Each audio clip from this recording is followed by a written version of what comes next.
Hello fiber friends and polycrafters. I'm Crystal and this is vlog number 2, keeping you up with what I actually got accomplished last week. And today I'll have some new acquisitions, and I got a bag from Hirschner's as well. And it was my birthday over the weekend, so I got a really cool tool to show you as well that I got as a gift. So today is July 7th and it is the afternoon here. My sun's coming in a little funny, so it's like, sorry about the glare. But let's get into some of the stranger things I've made, and probably gonna rip out. This is out of like dish weight cotton, and I tried to make a halter top. Always measure yourself before doing this. I really didn't. Straps are way too long, and it just is way too big all the way around.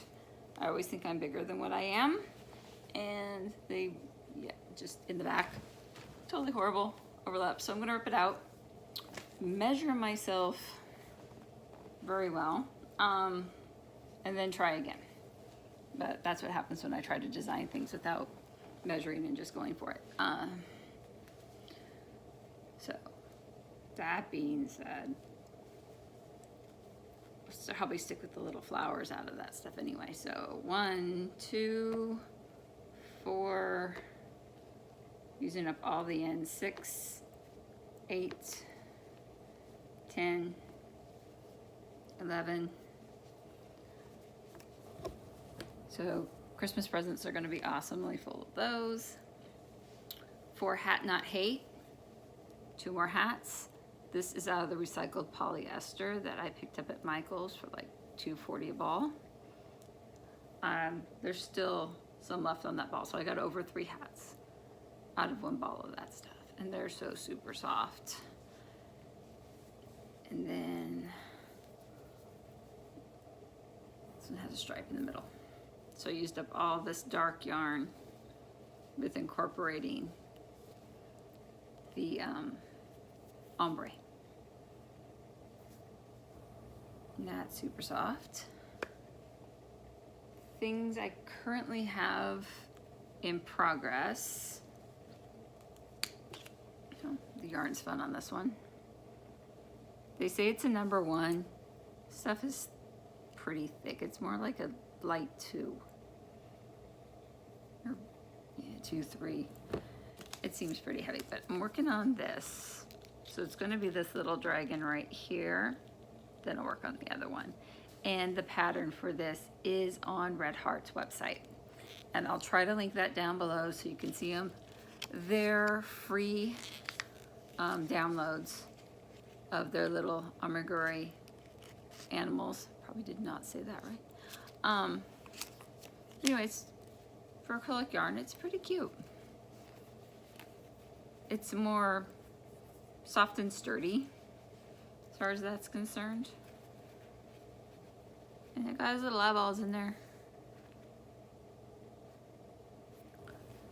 And this one's, the way the pattern works is you join chain 1 and then do another round. So you wind up with this seam up the back. I am rewriting the pattern to be without that jump and do a continuous round, which honestly isn't that much of a difference, but it will look smoother on the back because I don't like this little jar out, because you can, it's like a little stair step. And I know I'm putting his little ridge, see the little ridge for his little dragon scales up there, but I'm just not a fan. So I'll rewrite that in the yellow and shouldn't have any of that going on. Then I took this, it's a wrap. Also got this one at Michael's for like, it was on clearance for $3. So it should be really, really cheap to make a shirt as far as that's concerned. Then this is the yoke collar. So it'll be a tank top. So go off my shoulders this way, then drop down and do a flare out. It is Jennifer's pattern, well, pattern, not pattern. She has a tutorial, I'll link that below, from Cinnamon Stitches. So Jennifer at Cinnamon Stitches. She uses a 3-weight cotton yarn, and this is a 1, because I wanted a lighter top. This is also made by, this is not a 1, from the Dragon. There's the 1, not a 1. You see that? It's closer to a 2 or 3. Anywho. Jennifer was using a size 3 yarn to do the tank top with. And I just thought it'd be nicer and lighter with a 1. And the way she does her instructions, you can use pretty much whatever you want, because it's chain enough to fit loosely over your head, an extra 2 or 3 inches from your head width, so it hits you on the shoulders. Do half double crochets wide enough to where you're comfortable with your tank top ending, or your it's like a yoke collar ending, and then you V it out, connect it under the armpits, and just sew or crochet in the round until it's long as you want it. And with a pattern that's this is where we're measuring. It doesn't matter what the weight of your yarn is or the size of your hook is. Just make it fit you. And it works really well. And we'll figure out how to go around so we don't have any gapes on the sides, because I don't want to be hanging out anywhere or showing off my bra. It's not something I like to do. Around the house, but not outside. So that will be a cute shirt. I'm not sure how much of this color it's going to pull. So we got all this purple, and then it goes into more of a burgundy, and then this pink. So we'll see how long the shirt gets and what colors I go through. And then I have a black and gray downstairs. So if it works well with this, I'll do another one in the black and gray. So that's what I've got finished. Works in progress. Rip out. Okay, I'm going to do the Herfners that I ordered a while back. It's one of those things that you can order it now, but it won't be here till the middle, or till the end of June, beginning of July. I'm like, I can wait. If you're gonna sell it to me for like 50-60% off, I can wait. This is a kit. Oh, super exciting. Okay. So, it's a kit. Oh, super glary. To make these little birds. Oh my gosh, they're so adorable. Let's get it out of the bag. So. Okay. This, with the yarn they have, is 100% acrylic. Love that it's all backwards for you guys. Not very cool reading backwards, I'm sorry. 100% acrylic, it's their 2-ply Afghan yarn. And there's a lot of colors in here. And this is the Christmas bird ornaments and tree skirt kit. So basically you get the instructions, and they're all the fully written out instructions. Sorry, that's all backwards. And all the yarn. So 2 beautiful reds. I'm not trying to read the color, but thought maybe you had one on here. Anyway, these are off-white, gold, light brown, like a salmon pink, black, nice blue, and a green. And all in this lovely little zip bag, so it all stays together. I just sent my hook flying. That's okay. But that should do all these little birdies. Then once I know how to do them, I can use other yarns. And like if I did it in a size 10 crocheted cotton, which I have all these colors in, they'd just be smaller. And you'd have more stitch definition. And I definitely have to use different eyes. Yeah, that's what I'm gonna work on next. And then I have to find a little metal tree. Or maybe we'll just wire one. All this is heavier gauge wire. So that's what I got from Hirschner's. And I am gonna pause the film right here because we're gonna go look at what I have currently on the spinning wheel. And then we're gonna go see what else I picked up over the weekend. Hey, so we're at my spinning wheel now. And I currently have, and there will be another video of the actual fiber I did this with. This is one of my Selma fibers. It's what I picked up in Selma, Oregon. It's 3 inches on average and medium fine. So really smooth, soft, and I used my brush technique for this. And this is also stuff I dyed using food coloring. I broke black, so it gave me an array of colors, which kind of see. And I pull up the sides. These two are from very similar bats, and there were strips left at the end of that bat, and one more bat that was solidly this color. So this fiber it's in a singles that's on the wheel now is all basically this color. It's a little bit more of the light, here's horrible, sorry. The brighter burgundies and the more muted burgundies is after that.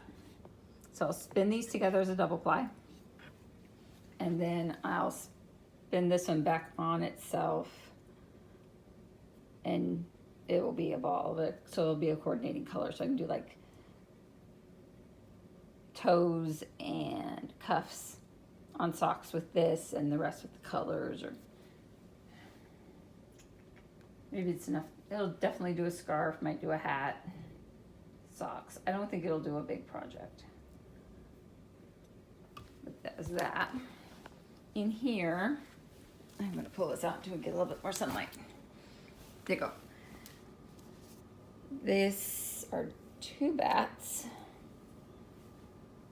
of a lamb's fleece from an Icelandic lamb mixed with a little bit of, or 10% silk and banana fiber. So there's some very shiny pieces in here, and that's the silk and the banana fibers. This Icelandic was pretty much this black with a little bit of white thrown through. So you see a little bit of white there. I sorted it out, so I had 6 bats, I think, of all black. This one is mostly black with just a little bit of light, and this one has more of the light in it. And oh, you can definitely see the silk there. Where's silk? See this thicker bit? That's silk. So I'll have those darks and then these lighters, and I'm going to try to spin these the same way as I spun the other stuff. So I'll do a video on that, trying to duplicate the spin. And these are future spinning projects in here. I do pick up pre-done fiber every once in a while. I was really excited about this one. Picked this up a few weeks back. It's a merino, a bamboo nylon blend. Colors are so pretty.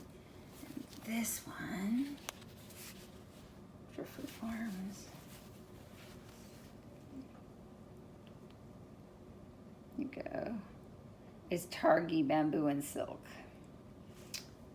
It's just gorgeous. So those are what's in future spinnings.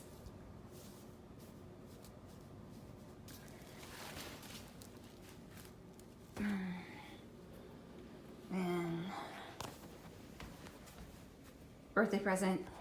This is an industrial size restaurant, basically size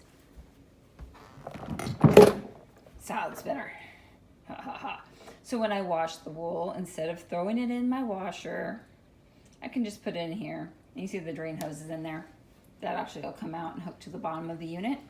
So I can put this on the deck and it'll drain below the deck.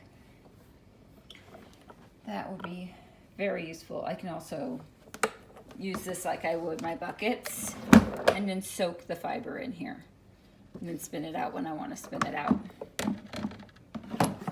So very excited about that birthday present. Then we went wine tasting at Relic Winery. Let's see. Relic Winery.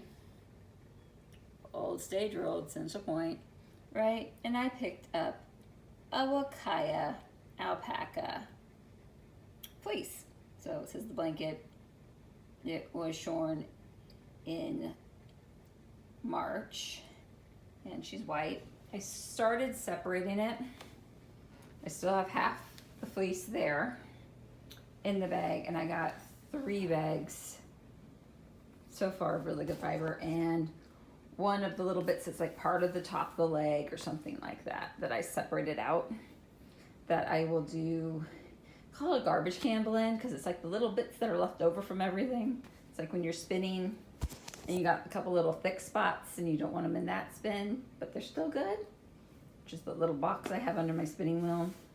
Or when you clean off the drums as you're carding the fiber, that goes to the side, and I'll spin all that up together.